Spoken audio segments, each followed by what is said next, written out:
projecteur sur l'Afrique qui bouge à travers les innovations et les expériences qui font bouger les lignes. Aujourd'hui, nous examinons le combat de la société civile africaine pour la justice écologique et avec notre invité, nous nous tournons vers les actions et le rôle de la diaspora en Afrique. Mais tout de suite, voici le sommaire de votre magazine. C'est une entrepreneuse qui défend fermement les valeurs des femmes de la diaspora du continent. Longtemps gouvernante générale de grands groupes hôteliers de luxe, elle a vu de près toutes les facettes de l'immigration des femmes africaines avant de décider de créer sa propre affaire. Sa mission aujourd'hui, guider les femmes africaines de la diaspora en France et leurs actions en Afrique. Suzanne Belnoun, présidente de l'OFAD, l'Organisation des femmes africaines de la diaspora, est notre invitée du jour. L'objectif, c'est de donner de la visibilité aux actions menées par les femmes, aussi bien en France que dans nos pays d'origine. Halte aux dommages environnementaux, la société civile africaine cherche à sensibiliser les populations au concept de justice écologique. Je considère la justice écologique comme une conversation qui est censée fournir des informations grâce à l'influence de la communauté et même à la compréhension des peuples indigènes. Cap sur le monde des malvoyants du Cameroun, ils ont rencontré à Yaoundé le potentiel d'émancipation inspiré par une ONG dans un esprit de partage communautaire. Il fallait créer un projet associatif qui pouvait sortir les mâles et non-voyants de leur zone de confort, de leur maison, de leur sédentarité. Mozambique, Sénégal, Tanzanie, Mauritanie, Afrique du Sud, Éthiopie, Maroc. Tous ces pays ont un point commun. D'énormes réserves de gaz y ont été découvertes.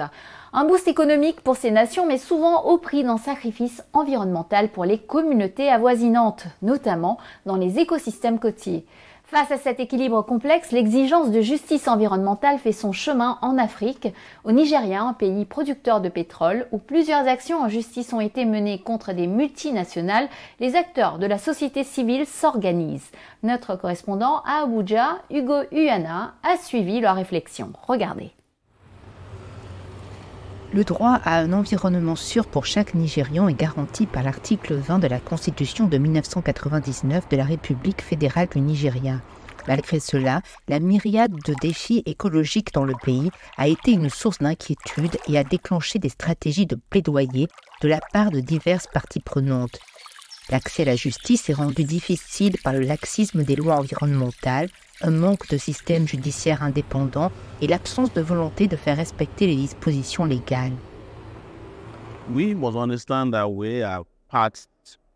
Nous devons comprendre que nous faisons partie intégrante d'un écosystème écologique et en même temps nous détruisons l'autre partie. Nous nous sommes aussi détruits nous-mêmes. Si nous n'avons pas d'arbres, nous n'aurons plus la capacité de respirer de l'oxygène, car sans dioxyde de carbone, il n'y aura pas d'oxygène. Si vous n'avez pas d'eau, vous n'avez rien à boire. Si vous polluez l'air, vous mourrez lentement et très probablement très jeune. Selon Rise for Bayelsa, une campagne mondiale visant à mettre en lumière les dommages environnementaux et humains causés par les multinationales pétrolières opérant dans le delta du Niger, quelques 40 millions de litres de pétrole sont déversés dans le delta chaque année. Rien qu'en 2012, 16 000 bébés sont morts au cours du premier mois de leur vie à cause de la pollution pétrolière. Ces chiffres ont augmenté au fil des ans. Il ne s'agit là que de l'un des nombreux dommages causés par les catastrophes environnementales. Le Nigeria a commis une grave erreur en abandonnant la voie économique qu'il poursuivait initialement pour se remettre maintenant dans le secteur pétrolier et oublier tout le reste. C'est ce qui est en train de détruire le Nigeria. Le plus gros problème actuel est le désinvestissement. Il s'agit d'un mouvement des compagnies pétrolières internationales qui quittent le delta du Niger et emportent leurs bénéfices vers l'étranger ou dans leur pays d'origine. Nous avons besoin d'une réglementation claire, d'une politique claire et de lignes directrices sur ce qu'est le désinvestissement et sur la manière dont il peut être fait. Les risques écologiques liés à la santé deviennent une préoccupation majeure au Nigeria, avec divers problèmes environnementaux tels que la pollution de l'air, la pollution de l'eau, les déversements de pétrole, la déforestation, la désertification, l'érosion et les inondations, dues à des systèmes de drainage inadéquats ou inexistants, causés principalement par les activités anthropogéniques. L'industrie pétrolière dans le delta du Niger a été le plus grand pollueur de l'environnement autour du delta et par extension de la pollution du Nigeria. Il pollue l'air avec les torchères à gaz. La plupart d'entre nous sommes des cadavres vivants, mais nous ne le savons pas. Nous allons tomber d'un moment à l'autre et mourir. Aujourd'hui, l'Afrique est confrontée à de multiples défis écologiques. Tous ces défis résultent des actions menées par des entités qui ont considéré le continent comme une zone de vulnérabilité. Selon le rapport intitulé « La lutte pour la justice environnementale en Afrique » rédigé par le militant écologiste Nimo Bassé pour l'Independent Media Institute, à peine 1% de la main-d'œuvre du secteur des industries minières en Afrique est composée d'Africains. Seuls 5% des investissements dans ce secteur sont réalisés en Afrique et plus de 85% des infrastructures pour le gaz fossile sur le continent sont destinées à l'exportation.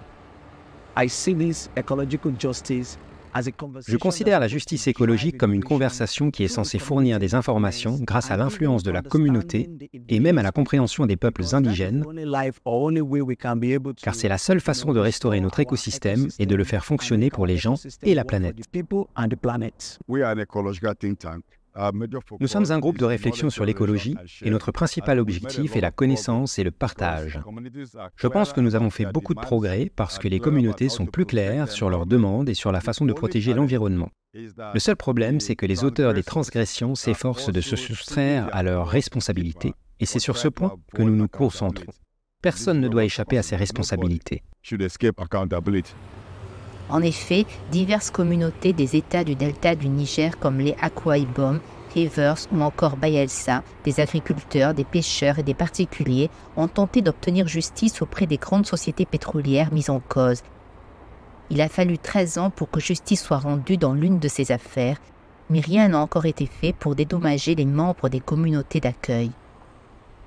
Nimo Bassé, directeur de OMEF, s'efforce d'assurer la mise en œuvre rapide des actions de justice impliquant ces multinationales et les communautés d'accueil par le biais de son forum Table Ronde sur le jugement des pollueurs qui offre une lueur d'espoir dans la quête d'une justice écologique au Nigeria. Je vous le disais en titre, notre invitée Suzanne Belnoun est la présidente de l'OFAD, l'Organisation des femmes africaines de la diaspora, une entité qui veut avant tout lutter contre le sentiment d'invisibilité que ressentent ces femmes, mais aussi chapeauter leur action sur le continent, en coordination avec des organisations locales. Elle s'est confiée à Laurence Soustras et Thierry Schiller. Madame Suzanne Belnoun, bonjour. Bonjour. Vous êtes présidente de l'Organisation des femmes africaines de la diaspora. Présentez-nous votre association en quelques mots. Alors, l'Organisation des femmes africaines de la diaspora, c'est une plateforme qui intègre les femmes africaines entrepreneurs, des dirigeantes d'associations et des cadres d'entreprises. L'organisation a été créée en 2011. L'objectif, c'est de donner de la visibilité aux actions menées par les femmes, aussi bien en France que dans nos pays d'origine, parce que nous avons longtemps souffert de l'invisibilité. Alors, quelles sont ces actions? Est-ce que ce n'est pas devenu très compliqué dans certains pays d'Afrique de l'Ouest, d'Afrique centrale? Je pense au Burkina Faso, au Mali et maintenant au Niger. Mais l'intérêt pour nous, c'est de rester en contact avec les femmes parce que les zones, c'est quand même assez difficile avec les sanctions qui leur tombent sur la tête. Les premières à en souffrir, ce sont toujours les femmes et les enfants. Ça, il faut pas se faire d'illusions. Donc, notre mobilisation et ce contact, ce pont, c'est aussi pour soulager, ça peut être matériel, ça peut être moral, mais ce contact a son impact sur les femmes. Si je comprends bien, c'est le contact entre votre association et des associations locales sur le terrain qui permettent de faire progresser et de faire vivre ces actions que vous menez sur place. En fait, c'est pas l'OFAD, mais nous sommes en contact avec les réseaux des Africains localement. à travers parce que nous avons les membres viennent de divers pays. Et donc, quand chacune nous dit, ah ben, il y a une association, je ne sais pas, de Sénégalais au Maroc, il y a une association de mon pays au Maroc, donc nous mettons en contact avec pour voir des besoins et qu'est-ce que nous pouvons faire. Qu'est-ce que cette approche a apporté jusqu'à présent? C'est une approche qui fonctionne bien selon vous? Mais les résultats sont très, très, très importants, très intéressants. Nous avons un événement que nous menons depuis 2014, le Forum économique des femmes africaines et de la diaspora. Et en 2019, nous l'avions transféré en Afrique, précisément au Cameroun. Donc c'est l'occasion pour les femmes africaines et de la diaspora de changer, de partager, de voir dans quelle mesure elles peuvent travailler ensemble.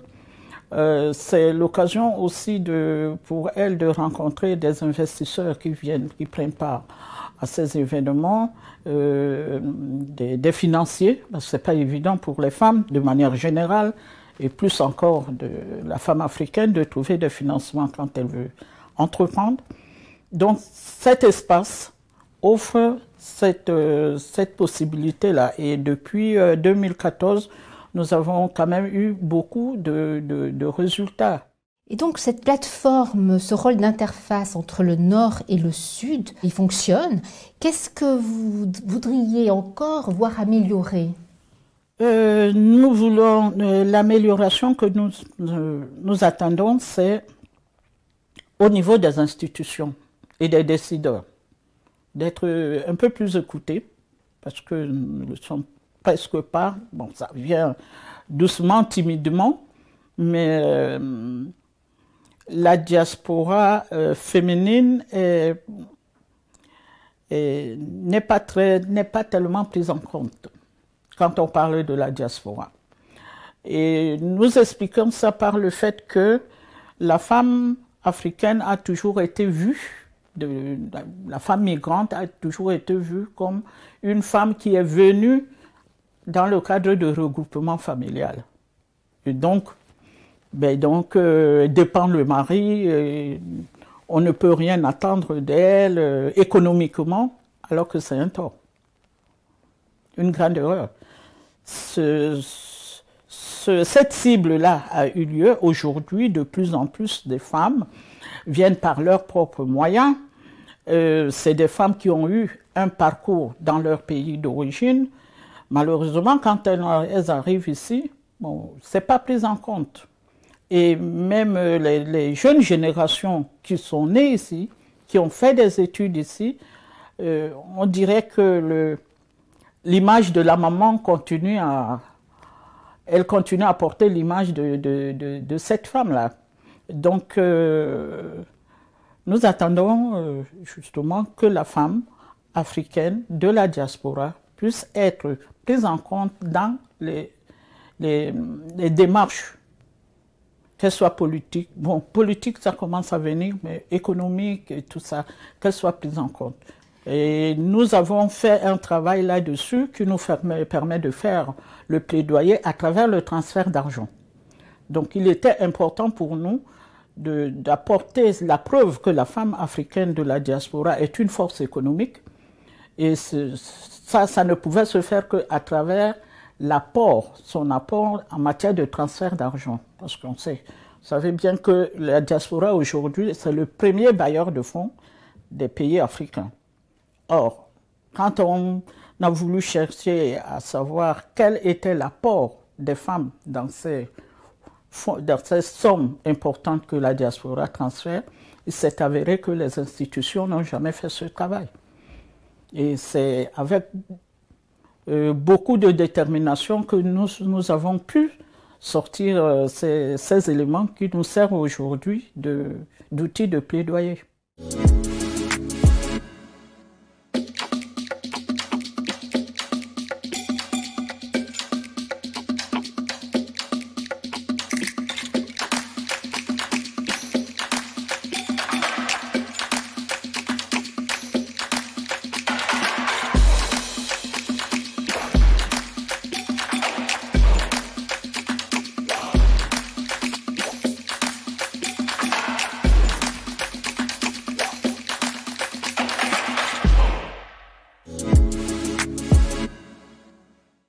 bienvenue pour la deuxième partie de notre émission. Avant de retrouver notre invitée Suzanne Belnoun, je vous propose une incursion dans l'une des actions de la diaspora africaine sur le continent. Il s'agit de l'initiative de l'entrepreneur social et solidaire Yves Vancy. Il a voulu apporter au Cameroun, son pays natal, le concept de son association Déficients Visuels Lancez-vous, qui vise à rompre le cloisonnement des handicapés visuels. Son ONG a ainsi initié un ambitieux projet pour inclure les handicapés à travers des solutions plus innovantes et diversifiées que celles qu'ils trouvent habituellement à leur portée. C'est un reportage de notre correspondant Aboubacar Sidik Mounchili. Regardez. C'était un déplacement dans son pays d'origine, à la rencontre des jeunes souffrant de déficiences visuelles dont Yves Vancy rêve depuis plusieurs années. Cet entrepreneur social de la diaspora camerounaise en France y a été évacué très jeune à la recherche de soins pour cause d'une maladie oculaire sévère. Ayant grandi au Cameroun, je ne savais pas ce que c'était un handicapé. Pour moi, un handicapé, c'était quelqu'un qui était en fauteuil ou quelqu'un qui était boiteux, comme on dit communément ici.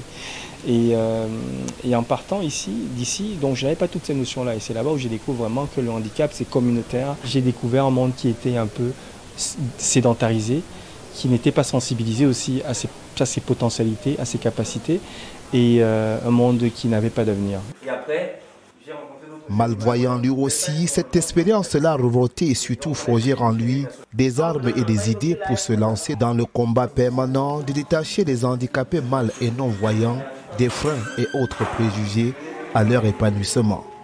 Pour moi, c'était une révolte et c'est comme ça que tout doucement, je me suis dit qu'il fallait créer un projet associatif qui pouvait sortir les mal et non-voyants de leur zone de confort, de leur maison, de leur sédentarité, et donc dire que le handicapé visuel peut être acteur de son émancipation et acteur de ses aspirations. Et c'est comme ça que j'ai toujours voulu revenir au Cameroun. Revenir au Cameroun après près de 10 ans de préparation pour le point de départ d'une longue aventure au chevet des jeunes mal et non-voyants à l'échelle du continent africain. Yves Vancy a choisi de le faire avec des solutions et à travers un projet, l'ONG Lancez-vous et le concept Partageons la cola du nom de ce fruit sous forme de noix, très prisé en Afrique, issu du colatier qui se mange ici en communauté et qui occupe une place importante dans les traditions. La cola, pourquoi ça se partage? On a décidé de lancer le concept Partage la cola parce qu'on apprend avec notre cola et les jeunes mâles et non-voyants nous apprennent avec leur cola. C'est le début d'une longue et grande collaboration parce que eux, ils viennent avec le concept d'Europe, ce qu'il se fait déjà en Europe. Ils viennent nous rencontrer tout en voyant déjà ce qui se fait sur le terrain. Je trouve qu'une rencontre celle-ci est une rencontre qui ne cesse d'illuminer, d'enlever l'ombre qu'il y avait dans la pensée d'une personne qui vit en situation de handicap. Cette rencontre à Yaoundé a permis de présenter le contenu de cette initiative et d'offrir aux jeunes toute une pléthore d'activités pendant 2 jours. Débats, projections, ateliers, coaching, descente sur le terrain, entre autres, c'est la suite d'un travail commencé depuis 1 an. Ça commence d'abord par la discussion. On échange, on partage, on rencontre, on se raconte nos anecdotes, on se raconte notre vie et comment on est arrivé à un certain niveau. La formation, justement, est au cœur de la stratégie et des actions de Lancez-vous qui entend profiter des énormes opportunités qu'offre le numérique aujourd'hui. On est dans des synergies où on va apporter justement des formations à distance parce que ça se fait beaucoup pour les mâles et non-voyants sur la nouvelle technologie, sur l'informatique et l'accompagnement se fait aussi à travers ce que nous pouvons envoyer comme matériel. Mais il faut souligner que nous ne sommes pas forcément dans du matériel, nous sommes dans l'accompagnement entrepreneurial, psychologique, récréatif et surtout du dépassement en soi. Combinaison gagnante pour ce départ en terre camerounaise, l'association d'aide et de soutien aux enfants vulnérables et handicapés marche en avant et son foyer d'accueil de ces jeunes en plein cœur de la localité de Soa, une banlieue de Yaoundé. J'ai travaillé longtemps dans un centre pour aveugles et là j'ai vu la manière dont les enfants étaient encadrés. J'ai fait 11 ans là-bas. Et un beau jour, les enfants sont venus, 4 non-voyants, je les ai accueillis chez moi. Ils ont passé des vacances. Chaque matin, ils sortaient pour aller jouer tam-tam en route, pour chercher de quoi manger. J'ai été touchée par ça. Je dis que pourquoi est-ce que des enfants qui ont tellement de talent peuvent aller mendier alors qu'ils peuvent fréquenter normalement et avoir une bonne vie plus tard. Une idée qui rejoint celle de Yves Wansi et de son coéquipier Achille Gouem, un talentueux artiste comédien issu lui aussi de la diaspora camerounaise. Initier ce jeune au théâtre, c'est la façon qu'il a choisi d'accompagner ce projet. Déjà la situation amorphe de celui du handicap visuel qui a soit la tête baissée tout le temps, soit qui est totalement marginalisé parce que l'isolement et tout ce qu'il peut avoir. Déjà les renfermés, il n'a même plus confiance à ses propres membres qui servent encore et qui sont là. Donc grâce au théâtre, on fait déjà un éveil corporel, la prise de parole en public, pouvoir même déjà prendre la parole, parler et s'exprimer. C'est autant d'armes qu'on peut déjà leur donner. L'enjeu est donc grand pour cette ONG engagée à travers notre modèle, la sensibilisation au handicap visuel en passant par des actions innovantes pour l'inclusion de ces personnes qui ont la main tendue vers la société. Il faut leur apprendre à rêver. Je pense que quand on a un handicap, on ne rêve pas, on ne rêve plus. Que ce soit au Cameroun ou en France ou ailleurs, on pense que c'est une fatalité. Lorsqu'on a fait avec son handicap, c'est-à-dire on se dit, on peut aller au-delà des limites que le handicap nous impose, on peut faire des belles choses. Après Yaoundé au Cameroun, Yves Wansi et son équipe pensent déjà à d'autres capitales et villes africaines. En ligne de mire, Cotonou au Bénin ou encore Dakar au Sénégal, où ils sont annoncés. Nous retrouvons maintenant notre invitée Suzanne Belnoun. Elle nous explique comment son organisation des femmes africaines de la diaspora s'est adaptée au nouveau profil des migrantes africaines et répond aujourd'hui à un défi très différent, assister les représentantes de deuxième ou troisième génération qui veulent revenir au pays et y créer leurs propres entreprises. Regardez. Madame Belnoun, quel est votre parcours et comment en êtes-vous venue à présider l'association OFAD? Alors, mon parcours personnel est un peu atypique, comme la plupart des femmes africaines. Je suis de formation hôtelière. Donc, j'ai travaillé pendant plus de 16 ans dans l'hôtellerie de luxe en France, de groupe Accor, Hyatt, Disney, comme gouvernante générale. À un moment donné, je me considérais comme une privilégiée d'occuper des postes de responsabilité par rapport à celles que je voyais, puisque j'étais amenée à recruter mon personnel. Et je me retrouvais avec des femmes qui venaient postuler comme femmes de chambre avec un bagage. Elles étaient très diplômées. Oui, diplômées. Et par la suite, après 16 ans, j'ai ressenti une certaine saturation d'être salarié et j'ai pensé à créer ma propre structure. Et dans ce parcours, j'ai vu le parcours du combattant, de la femme africaine, migrante, noire, qui veut créer une entreprise. À partir de là, j'ai commencé à comprendre pourquoi certaines femmes se contentaient de peu. Ça nous a interpellés et donc avec un certain nombre d'amis, on a décidé de créer ce réseau. Dans un premier temps, le but était d'aller chercher ces informations qu'on estimait n'étaient pas à notre portée et de les vulgariser au sein de nous pour celles qui, comme nous, voulaient se mettre à leur compte. Donc nous avons appelé ça le parcours d'intégration par la création d'entreprises. Et donc, nous avons même eu à faire de la sensibilisation ici à Château-Rouge pour informer les femmes de comment elles peuvent entreprendre, quels sont les dispositifs qui existent qui leur permettraient de s'en sortir. Donc certaines ont suivi. Plus on découvrait les réalités, plus nous étions passionnés à apporter des réponses par nous-mêmes. Le profil des premières femmes africaines de la diaspora est celui des jeunes, des nouvelles arrivantes et aussi des jeunes de deuxième ou troisième génération sont totalement différents. Quelle évolution avez-vous perçue? Comment opérez-vous cette fusion en quelque sorte? C'est ça qui fait la richesse de l'OFAD, de cette plateforme intergénérationnelle où chacune apporte à son apport. Les jeunes essayent souvent nous aident à nous adapter aux nouvelles technologies, hein, parce que nous, c'est pas... et elles ont besoin de notre expérience, de notre parcours, de notre vécu qui leur parle. Et surtout quand elles vont entreprendre dans nos pays d'origine, parce que de plus en plus, il y a des jeunes qui sont intéressés à y aller. Et on a surnommé d'ailleurs les repartes, je ne sais pas trop pourquoi. Et quand elles doivent y aller, elles n'ont pas les codes. Donc, l'espace leur permet d'acquérir ces codes, de ne pas avoir de mauvaises surprises, elles ne vont pas prendre la Tour Eiffel pour amener à Douala ou à Yaoundé ou à Djamena ou à Dakar.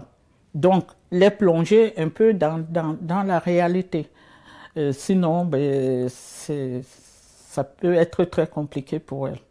Quel regard portez-vous sur cette vague d'immigration de jeunes africains, et parmi eux beaucoup de jeunes femmes, souvent avec des enfants? Quel regard portez-vous sur cette dangereuse traversée de la Méditerranée pour venir en Europe? Qu'est-ce que peut faire votre association à la fois en France et en Afrique? Qu'est-ce que peut faire notre association? Je peux vous dire rien. Rien, pourquoi? Parce que nous ne sommes pas intégrés dans cette démarche. Nous n'avons même jamais été consultés. Et c'est ce que nous trouvons dommage. Que quand on parle de l'immigration, les migrants sont absents. Vous le constaterez dans tous les plateaux de télévision, dans tous les débats. Alors, vous voulez qu'on fasse quoi si nous sommes exclus? Sur le terrain, nous sensibilisons. Nous essayons de leur dire la vérité de ce qui les attend en Europe. C'est donner les moyens en leur disant non, tout n'est pas perdu, vous pouvez vous en sortir, vous n'êtes pas les seuls dans ce cas, tout est toujours possible. Donc voilà une direction au lieu d'aller prendre le risque de la Méditerranée. Mais sinon, de manière officielle, tout ça, nous ne sommes pas impliqués. Vous prenez prochainement la route de l'Allemagne. Est-ce que la cohésion de la diaspora africaine au niveau de l'Europe, est-ce que c'est quelque chose qui a une possibilité d'accentuer cette prise en main finalement de ce débat public? Oui, mais c'est justement ce que nous essayons de créer ces espaces. Et en invitant même des autorités, que ce soit des autorités de nos pays d'origine ou des accueillants.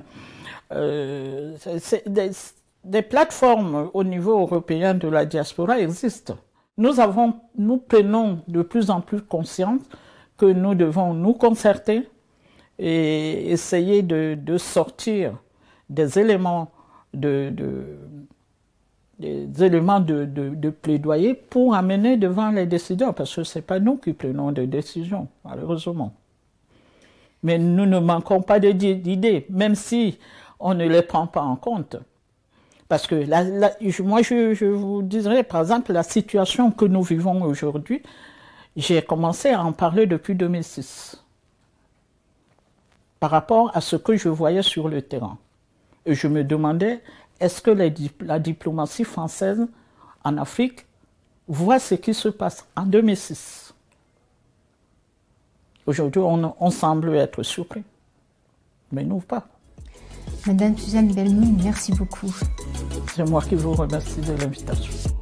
Et voilà, Initiative Africa, c'est fini pour aujourd'hui. Vous pouvez retrouver l'interview de Suzanne Belmoun ainsi que nos émissions sur notre site africaonair.com. Et bien sûr, n'hésitez pas à nous suivre sur nos réseaux sociaux, à liker, partager, commenter avec le hashtag Initiative Africa. Et n'oubliez pas, la semaine prochaine, même chaîne, même heure, je vous donne rendez-vous avec Business Africa. Bonne semaine à tous.